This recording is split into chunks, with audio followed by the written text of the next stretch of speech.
నాతో నీకు పాలు లేదనెను. Perhaps it was on the Thursday night when Jesus is going to be apprehended. He had this banquet with the disciples. భవిష్యత్తు గురువారం రాత్రి మరి ప్రభు ఆయన అప్పగింపబడబోయేటువంటి ఆ రాత్రి ఆయన తన శిష్యులతో కూడా ఇలాగన విందులో ఆయన పాలు పొందాడు. It was customary for the Jewish to wash their feet before they can launch themselves to take part in the feast. యూదులైనటువంటి వారు విందులో పాలు పొందే దానికి మునుపుగా వారు కాళ్ళు కడుక్కోవటం కడుక్కోవటం అనేటువంటిది వారి యొక్క ఆచారం. Verse 2 chapter 13 John says it's a supper, which means the night meal. 2వ వచనములో 13:2 చూస్తాం కదా, వారు భోజనం చేస్తుండగంటే అది రాత్రి వేళ వారు చేసేటువంటి భోజనం మనకు అర్థమవుతుంది. So this was perhaps the last banquet before Jesus could be betrayed. యేసుక్రీస్తు ప్రభువు వారు అప్పగించబడే దానికి మునుపుగా ఇది చివరి భోజనం. And here we see the love of Jesus Christ poured on this small remnant called the disciples. ఇక్కడ ఆ చిన్న శేషమైనటువంటి యేసు ప్రభువు వారి శిష్యుల మీద యేసు ప్రభువు వారు కుమ్మరించినటువంటి ప్రేమను మనం చూస్తాం. So the table is always an emblem of love banquet. కాబట్టి బల్ల అనేటువంటిది ఎల్లప్పుడూ కూడా ప్రేమను సూచించేటువంటి విందుగా ఉంటుంది. Somebody said we can give without loving, but we can never love without giving. ఒక చెప్పారు ఏంటంటే మనం ప్రేమ లేకుండా ఎవరైనా ఇవ్వచ్చు, కానీ అది ఇచ్చేది మనము క్షమించండి ప్రేమ కలిగి ఉండి మనం ఇవ్వలేమని చెప్పాడు. ఇవ్వకుండా ఉండలేము. ప్రేమ లేకుండా ఇవ్వచ్చు, కానీ ఏదని ఇవ్వాలా అని అనుకుంటే ఖచ్చితంగా ప్రేమ దాంట్లో దాగి ఉండాలి. So as we see that Jesus crucified himself on the cross, it talks about his towering love unleashed for all of us. కాబట్టి యేసుక్రీస్తు ప్రభువారు సిలువలో ఆయన సిలువలో మరణించడం అనేటువంటిది మనందరి నిమిత్తమైనటువంటి ఆయన ఉన్నతమైన ప్రేమను మనకు జ్ఞాపకం చేస్తా ఉంది. He gave himself unto all the perishing souls. నశించిపోయేటువంటి ఆత్మలందరి నిమిత్తమై ఆయన తన్ను తాను అప్పగించుకున్నాడు. So as the token of his sacrifice, the table is set before us. అంచేతే ఆయన చేసినటువంటి ఆ బలి అర్పణకు గుర్తుగా మన ఎదుట ఈ బల్ల ఉంచబడింది. So it is a love gift for all of us to take part in the Lord's table worthily. అంచేతే మనం అందరం కూడా ప్రభు బలలో యోగ్యంగా పాలు పొందే దాని కొరకై ఇది ప్రేమతో అనుగ్రహించబడినటువంటి బహుమానముగా ఇవిగా ఉంది.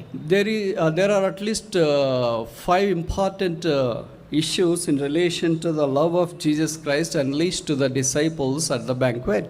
ఇక్కడ ఈ విందు విషయంలో యేసుక్రీస్తు ప్రభువారు తన శిష్యుల పట్ల కనపరిచినటువంటి ప్రేమలో కనీసము 5 సంగతులు మనకు అగుపడతాయి. This we call it as a fivefold love of Jesus Christ toward his disciples. దీన్ని తన శిష్యుల పట్ల యేసుక్రీస్తు ప్రభువారు కనపరిచిన 5 ప్రేమ అని మనం పిలుస్తాం. Number 1, John chapter 13 verse 1. మొదటి సంగతి యోహాను సువార్త 13వ అధ్యాయము మొదటి వచనం.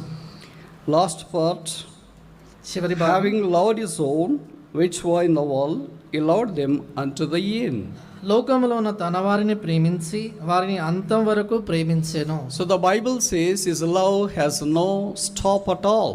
కనుక బైబిల్ చెప్తుంది ఏంటంటే ఆయన ప్రేమకు అంతము లేదు. He loved them to the end, to the uttermost. ఆయన వారిని చివరి వరకు అంతం వరకు ప్రేమించాడు. Which means the disciples' life has no ending, because they are going to be in the celestial abode continually forever. దాని అర్థం ఏంటంటే శిష్యులైనటువంటి వారికి ఏమాత్రం అంతం లేదు, వారెల్లప్పుడు కూడా పరలోకంలో చిరకాలము జీవించనై ఉన్నారని అర్థం. And same is the privilege of those who are born again and brought by the blood of Jesus Christ. అదే రీతిగా యేసుక్రీస్తు ప్రభువు వారి రక్తం చేత కొనబడి తిరిగి జన్మించిన అనుభవం కలిగిన వారందరి ఆధిక్యతది. It is he who has initiated to love us. ఆయనే మొదట మనల్ని ప్రేమించాడు. The Bible says in John that it is not that we loved him, but he first loved us. బైబిల్లో రాయబడింది మనం ఆయనను ప్రేమించలేదు కానీ ఆయన మొదట మనల్ని ప్రేమించాడు. It is the first step he has taken for all of us in order to showcase his love for us.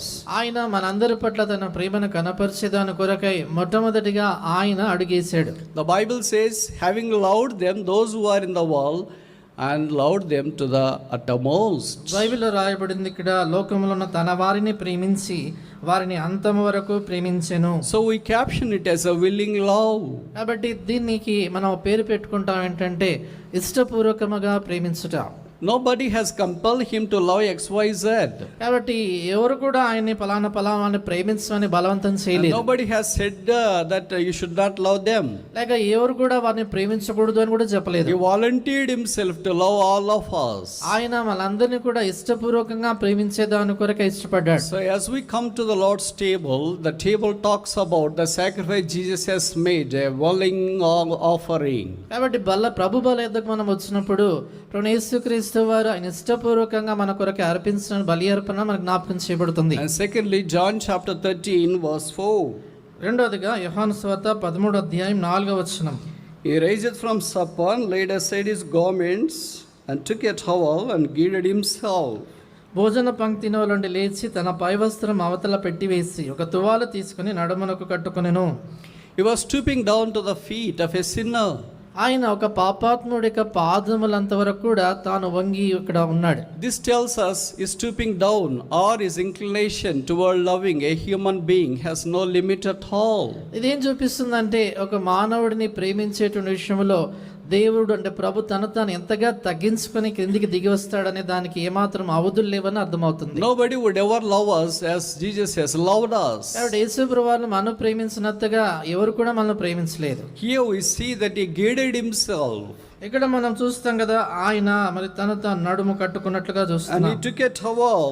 ఆయన తువాలు తీసుకున్నాడు. And the Bible says laid aside his garment. బైబిల్లో రాయబడింది కదా, ఆయన తన యొక్క వస్త్రము అవతల పెట్టి వేసి. Usually when they are in some work, they used to keep the upper garment outside. మామూలుగా పై వస్త్రాన్ని ఏదైనా పని చేసే సమయంలో వారు ప్రక్కన పెడతారు.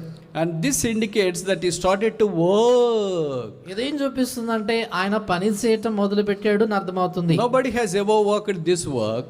ఏ ఒక్కరు కూడా ఇలాంటి కార్యము లేక పని Only చేయలేదు. Jesus did this work. కేవలం యేసుక్రీస్తు ప్రభువారు మాత్రమే ఈ పని చేశాడు. This talks about the working love of Jesus Christ. కాబట్టి ఇది యేసుక్రీస్తు ప్రభువారి యొక్క కార్యంలో కనపరచబడేటువంటి ప్రేమను మనం చూస్తున్నాం. His love is not just a seal on the lips, but it is seal in the heart. కాబట్టి యేసుక్రీస్తు ప్రభువారి యొక్క ప్రేమ ఏదో పెదవుల మీద ఉండేటువంటి పలికేటువంటి ప్రేమ కాదు, కానీ హృదయంలో ముద్ర లాంటిది. So he started to wash the feet of the disciples. కాబట్టి శిష్యుల యొక్క పాదములను ఆయన కడగడం మొదలు పెట్టాడు. This is in fact the greatest act of his humility. కాబట్టి ఇది ఆయన దీనత్వము సాత్వికానికి సంబంధించి ఎంతో గొప్ప కార్యంగా మనం చూస్తాం. So as we come to the Lord's table, humility is the hallmark that needs to be highlighted in our Christian walk. కాబట్టి ప్రభు బల యొద్దకు మనం సమీపించినప్పుడు మన క్రైస్తవ నడుకలో కనపరచబడవలసినటువంటి ప్రాముఖ్యమైనటువంటి సంగతి దీనత్వం. But it's so strange to grow up this humility as a Christian virtue in the lives of the Christians. అయితే ఇలాంటి క్రైస్తవ సుగుణమైనటువంటి దీనత్వము మరి క్రైస్తవుల్లో కనబడటము అరుదుగా ఉండి చూసినప్పుడు ఆశ్చర్యం అవుతుంది. But it's so sad that we do not harbor this quality called humility. కాబట్టి దీనత్వము సాత్వికం అనేటువంటి ఒక సుగుణాన్ని మనలో మనం అలవర్చకపోవడం చూసినప్పుడు చాలా బాధ అనిపిస్తుంటుంది. None of us would merit to do any service unto the Lord. మనలో ఏ ఒక్కరు కూడా ప్రభునకు ఏ పరిచర్య చేసే దాని కొరకు కూడా యోగ్యత లేని వారు. None of us are profitable for him. మనలో ఏ ఒక్కరం కూడా ఆయనకి ప్రయోజనకరం కాదు. None of us are merited to serve him. మనలో ఏ ఒక్కరము ఆయన సేవించేదానికి అర్హులం కాదు. Having known that we are unprofitable, unmerited, unfit, he himself volunteered to work for us. ఆయన మనం అందరము కూడా నిష్ప్రయోజనమైనటువంటి వారము, యోగ్యత లేనటువంటి వారమే అని ఎరిగినటువంటి వాడై ఆయన తానే మన పట్ల కార్యం చేసేదానికి పని చేసేదాని కొరకే ముందు వచ్చాడు. A sinless person loving the sinful person. ఒక పాపం ఎరిగినటువంటి వ్యక్తి పాపాత్ముని ప్రేమించటం. Savior of the world loving the sinner of this world. లోక రక్షకుడు లోకములో పాపిని ప్రేమించటం. Priest, which is called the heavenly priest, loving a publican like you and I. పరలోక ప్రధాన యాజకుడు నీలాంటి నాలాంటి సుంకరిని ప్రేమించటం. Nowhere we see such a beautiful picture, a savior loving a sinner, other than the cross of Jesus Christ. కాబట్టి ఒక చూడండి, రక్షకుడు పాపాత్మని ప్రేమించేటువంటి దానికి చూపించే దాని కొరకై యేసుప్రభు వారి శిలువ కంటే మరొక చక్కటి దృశ్యం ఏది మనకు కనబడదు. The artists of this world have painted n number of pictures across the world down through the ages. కాబట్టి ప్రపంచంలో ఉన్నటువంటి చిత్రకారులు ఆయా మరి యుగముల్లో కాలాల్లో మనం చూసినప్పుడు అనేకమైనటువంటి చిత్రపటాలు వారు వేశారు. Perhaps the nature, ఒకవేళ సృష్టిని చూసి సృష్టికి and then సంబంధించి the stars తర్వాత నక్షత్రాలకు and the సంబంధించి ecosystem, దాని తర్వాత వాతావరణాన్ని and చూసి, maybe village side people. తర్వాత గ్రామస్తులు So many pictures have they painted, అనేకమైనటువంటి చిత్రపటాలని గీశారు. but nobody would have ever paint a picture Jesus laying down his life for a sinner like you and I. అయితే ఏ ఒక్కరు కూడా నీలాంటి నాలాంటి పాపాత్ముల కొరకై యేసుక్రీస్తు ప్రభువు తన ప్రాణాన్ని పెట్టడం అనేటువంటి ఆ యొక్క చిత్రాన్ని ఎవరు వేయలేరు. This is far above the hands and the script and the skillful scholarship of any painter. కాబట్టి ఇది ఎలాంటి చిత్రకారుడికి తన యొక్క కళ తన నైపుణ్యానికి మించినటువంటి సంగతి ఇది.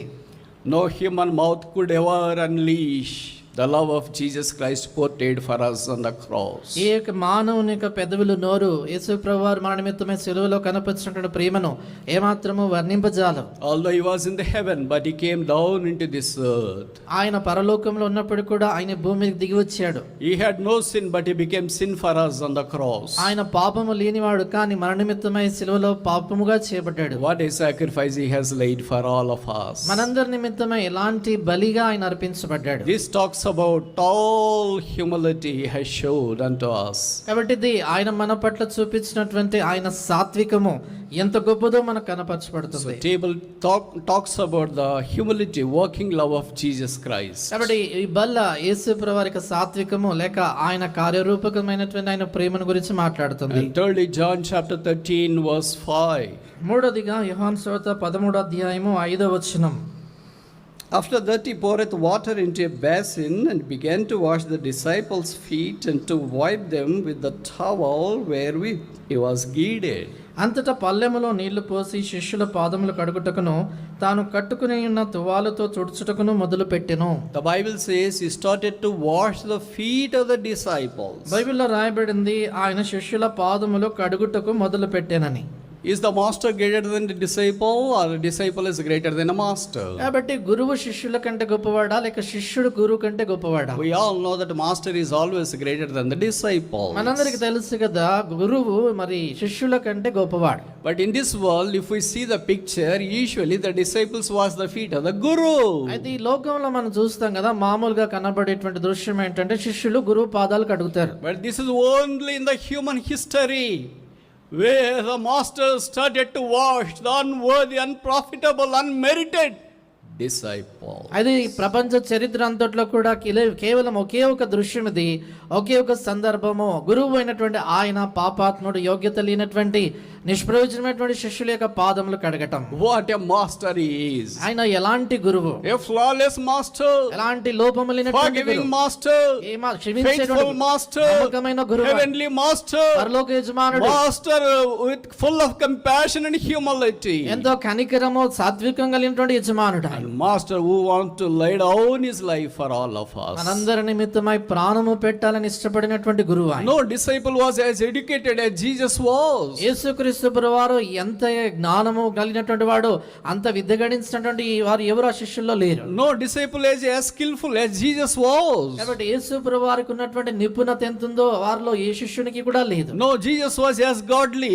as God Jesus himself. కాబట్టి యేసుక్రీస్తు ప్రభువారిని చూసినప్పుడు ఆయన దేవత్వాన్ని కలిగినటువంటి వాడుగా మనం చూస్తాం. But no disciple has such divinity. అయితే శిష్యుల్లో ఏ ఒక్కరిలో కూడా అలాంటి దేవత్వం No లేదు. disciple was as righteous as Jesus was. ఏ శిష్యుడు కూడా యేసు ప్రభువారు అంత నీతి కలిగిన వాడుగా లేడు. No disciple was as faithful as Jesus was. ఏ శిష్యుడు కూడా యేసు ప్రభువు అంత నమ్మకస్తుడు లేడు. No disciple was sent from above as Jesus was sent from Father.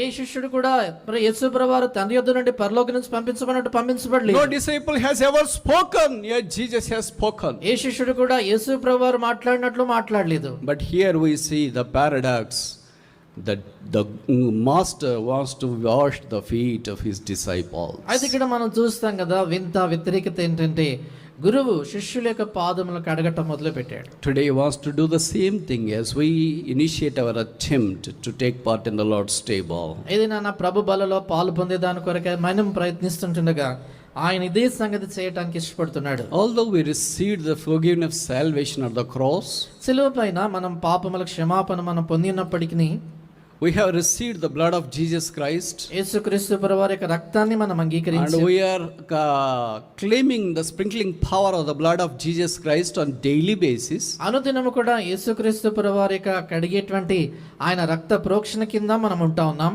But even now we need to take part in that sprinkling power, the efficacy of the blood of Jesus Christ, to take part in the Lord's table worthily. అయితే ఇప్పుడు కూడా ప్రభు అయినటువంటి యేసు ప్రభువారి యొక్క బలలో పాలు పొందే దాని కొరకై ఆయన యొక్క నిత్య నిబంధన రక్త ప్రోక్షణ కింద ఇప్పుడు సైతం మనం రావాల్సిన అవసరం ఉంది. No matter how good we are, మనం ఎంత మంచివారమైన, no matter how godly we are, ఎంత దైవభక్తి కలిగిన వారమైన, no matter how righteous we are, ఎంత నీతి కలిగినటువంటి వారమైనప్పటికీ none of us have a direct access to the Lord's table to take part in it worthily without the efficacy of the blood of Jesus Christ. మనలో ఏ ఒక్కరం కూడా యేసుక్రీస్తు ప్రభువారి యొక్క రక్తము లేకుండా నేరుగా ఆ బల్ల యొద్దకు సమీపించేటువంటి యోగ్యత కలిగిన వారం ఎవరు కూడా లేదు. In other words to say, our ability, our merit to take part in the Lord's table is the efficacy of the blood of Jesus Christ. వేరే మాటల్లో చెప్పాలంటే ప్రభు బలలో పాలు పొందేటువంటి మన యోగ్యత కావచ్చు, మన సామర్థ్యం కావచ్చు,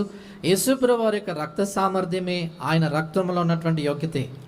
So that's the reason as to why we see this portion, Jesus started to wash the feet of the disciples. అంచేతే ఇక్కడ ఈ భాగంలో మనం చూస్తున్నాం కదా, యేసు ప్రభువారు శిష్యుల పాదములు కడగడం మొదలుపెట్టాడు. This talks about the washing love of Jesus Christ, కాబట్టి ఇది యేసుక్రీస్తు ప్రభువారి యొక్క కడిగేటువంటి ప్రేమను గురించి మాట్లాడుతుంది. whom we call a washer. ఎవరు కడిగివాడు అని ఎవరిని అంటాం మనము?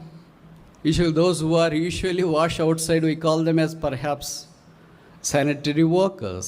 బయట మామూలుగా ఈ కడిగే పనులవన్నీ చేసేటువంటి వారిని మామూలుగా ఈ కడిగి శుభ్రపరిచేటువంటి వారిని పారిశుద్ధ కార్మికులు అంటాం.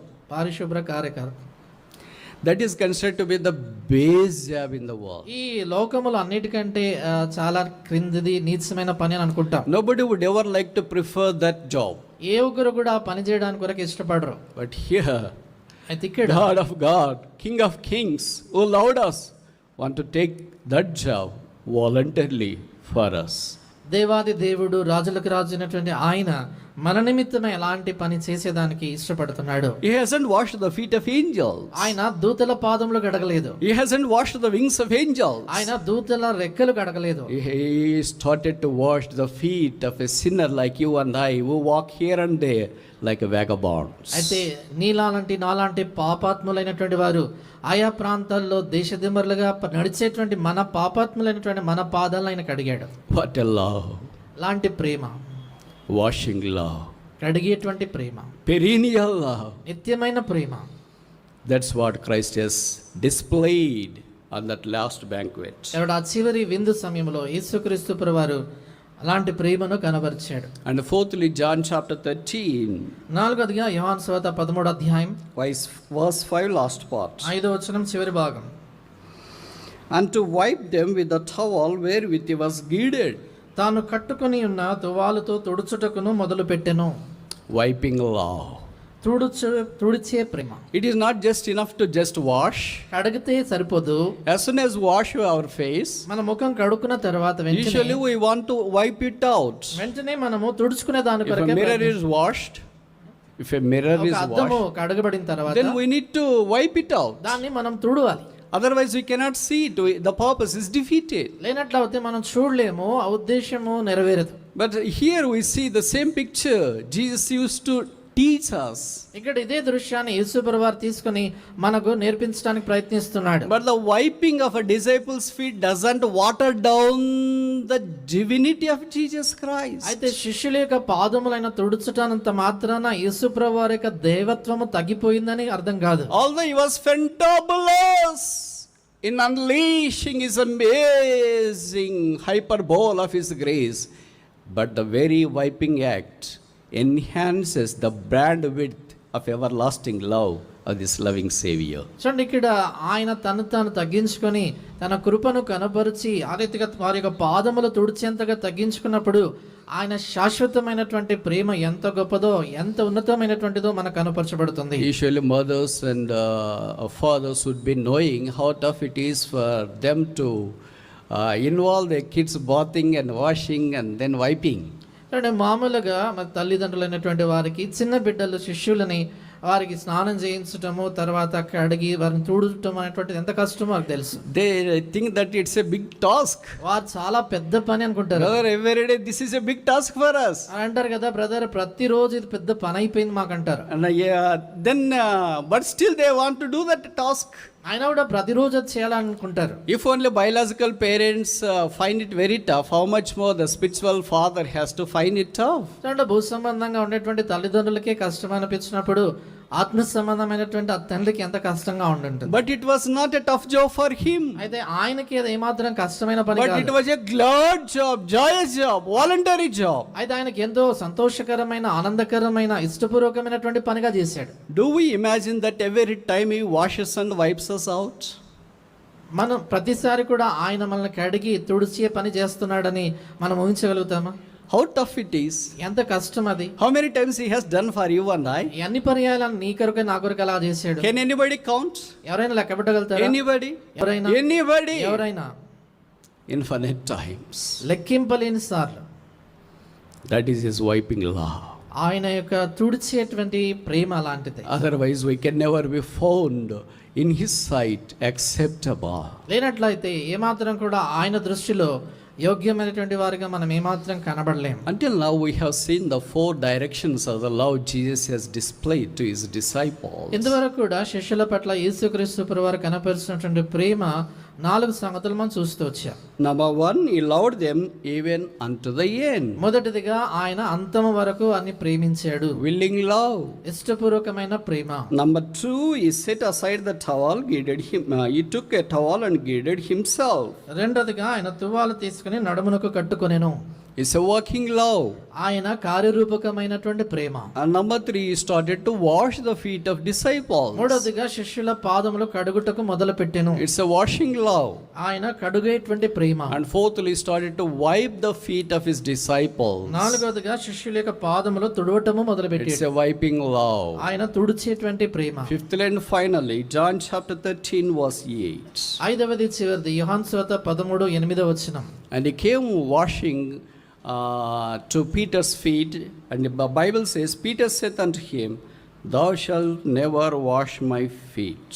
ఆయన పాదములు కడిగేదాని కొరకే పేతురు యుద్ధకు వచ్చినప్పుడు పేతురు అంటాడు, పేతురు నీవెన్నడును నా పాదములు కడగరాదని ఆయనతో అనెను. We know that there are at least 12 disciples present in the banquet. నాకు తెలుసు కదా ఆ యొక్క విందులో కనీసం 12 మంది శిష్యులు ఉన్నారని. But Jesus initiated his task of washing their feet. యేసుక్రీస్తు ప్రభువారే ఆ యొక్క పాదములు కడిగేటువంటి పని ఆయనే ఆరంభించాడు. Not even one disciple opened his mouth other than Peter. ఏ శిష్యుడు కూడా వారి నోరు తెరవలేదు, కనీసము కేవలం పేతురు మాత్రమే నోరు తెరిచాడు. Why? ఎందుకని? Peter is a spokesperson. No matter whether it's a good or bad, he don't like to refrain his mouth. పేతురు అదొకవేళ మంచైనా చెడ్డైనా ఎప్పుడైనా కూడా ఆయన మౌనంగా ఉండడు, నోరు తెరిచి మాట్లాడేటువంటి వాడు. Every home will have Peter.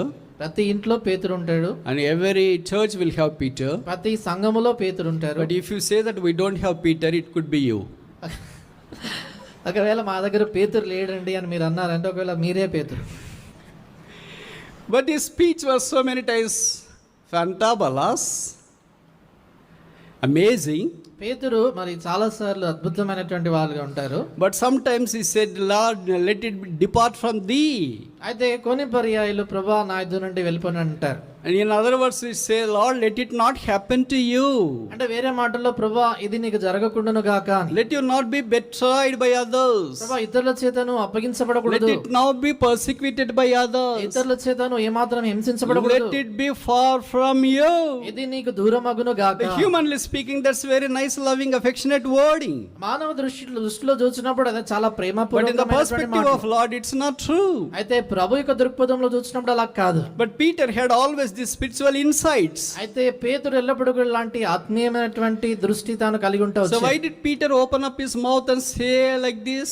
అంటే పేతురు ఎందుకని తనకు నోరు తెరిచి ఇలాగా మాట్లాడాడు? Peter could have thought, I do not merit my Lord touching my feet. బహుశా పేతురు అనుకొని ఉంటాడు, నా ప్రభు నా పాదాలు తాకటము దానికి నేను యోగ్యని కాదు. It's me who has to wash his feet instead. నిజానికి నేనే ఆయన పాదాలు కడగాల్సినటువంటి But వాడిని. since I have not initiated that task, task, He has initiated that task for me. అయితే నేను మొదటగా ఆ పని ఆరంభించలేదు కాబట్టి ఆయనే ఆ మొదట పని చేయటము మొదలుపెట్టాడు. Lord, let you not wash my feet any longer. ప్రభా దయచేసి నువ్వు నా పాదములు ఏమాత్రమో కడగకూడదు. What about others? వేరే వాళ్ళ విషయం ఏంటి? You can wash their feet because perhaps they feel that they are worthy. వారు బహుశా యోగ్యులు అనుకుంటున్నారేమో కాబట్టి వారి పాదాలు మీరు కడగొచ్చు. But I am not worthy. అయితే నేను యోగ్యుని కాదు. Please do not touch my feet. దయచేసి నా పాదాలు ముట్టొద్దు. Please do not wash my feet. దయచేసి నా పాదాలు కడగొద్దు. I am very disobedient. నేను చాలా విధేయుడిని. I have unbelieved you so many times. నేను అనేక పర్యాయాలు నిన్ను నమ్మలేదు. I behave like a Satan. అనేక పర్యాయాలు సాతానులా That's the ప్రవర్తించాను. reason as to why you said, Satan, depart from me or get behind me. ఆకారం చేతే మీరు నాతో అన్నారు కదా, సాతానా నా వెనుకకు పొమ్ము అని చెప్పావు. But I am not a right person to receive your love. నీ ప్రేమను పొందేదాని కొరకే సరైనటువంటి వ్యక్తి నేను I కాదు. am not a true receiver of your love. నీ ప్రేమను పొందేదాని కొరకే నిజమైనటువంటి Please పాత్రను do not కాదు. touch my feet. దయచేసి నా Do పాదాలు not ముట్టొద్దు. wash me. దయచేసి నన్ను కడగొద్దు. Perhaps that was his confession. బహుశా అది తన ఒప్పుకోలు కావచ్చు. But what did Jesus say? అది యేసుప్రభువారు ఏమన్నాడు? If I do not wash thee, have no part with me. నేను నిన్ను కడగనేడలా నాతో నీకు పాలు లేదు. Peter wanted to have a full part in Jesus Christ. పేతురు యేసుప్రభువారితో సంపూర్ణమైన పాలు పొందాలని కోరాడు. This is what the table talks about. కాబట్టి ఇదే బల్ల మాట్లాడుతున్న సత్యం. We need to have a full portion of Jesus Christ. యేసుక్రీస్తు ప్రభువారితో కూడా సంపూర్ణమైనటువంటి పాలు బాగా మనం పొందాలి. It is true that none of us are merited to receive his washing.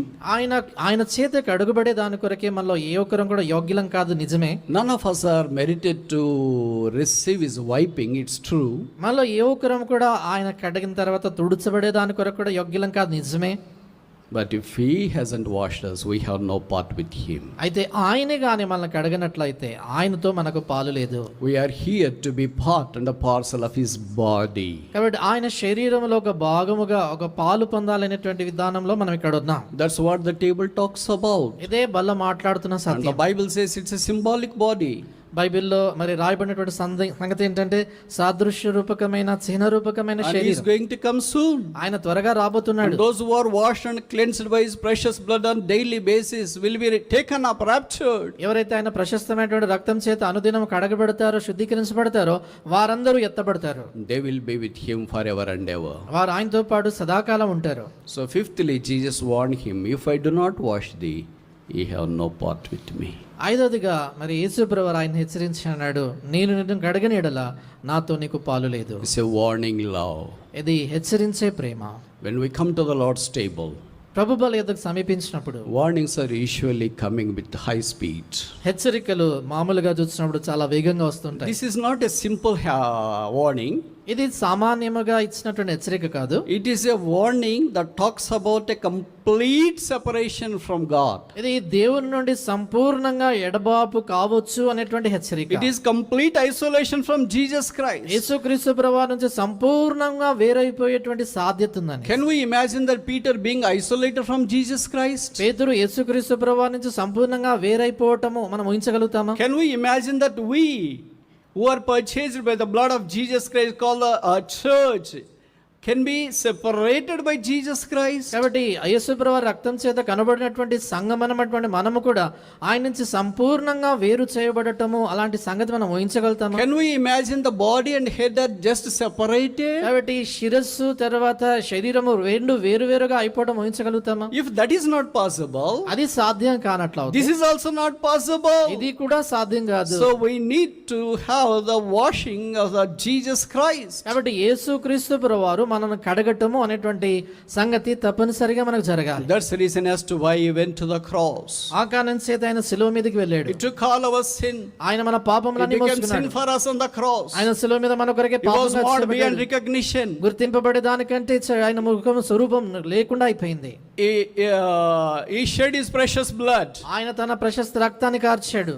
The blood of Jesus Christ cleanseth us from all our sin. యేసు ప్రభువారి రక్తము మన ప్రతి పాపము నుండి మనల్ని కడిగి పవిత్రపరుస్తుంది. Today, as we initiate our humble attempt to take part in the Lord's table, let Idi- us dive deep into the sea of the blood of Jesus Christ, so that we may come out successfully as a cleansed saint and a human being. ఇది నన్ను ప్రభువైన యేసుక్రీస్తు వారి యొక్క బలిలో పాలు పొందే దాని కొరకే మనం ముందుకు వెళ్తా ఉంటుండగా యేసుప్రభు వారి యొక్క రక్తమైనటువంటి సముద్రములో మనం పూర్తిగా మునిగి దానిలో నుంచి పవిత్రపరచబడినటువంటి పరిశుద్ధులుగా బయటికి వచ్చి దాంట్లో పాల్పొందుతాం. May the Lord enable us to take part in the Lord's table worthily. యోగ్యమైన విధానంలో ప్రభు బలలో పాలు పొందేదాని కొరకై ప్రభు మనకు సహాయం చేయునుగాక.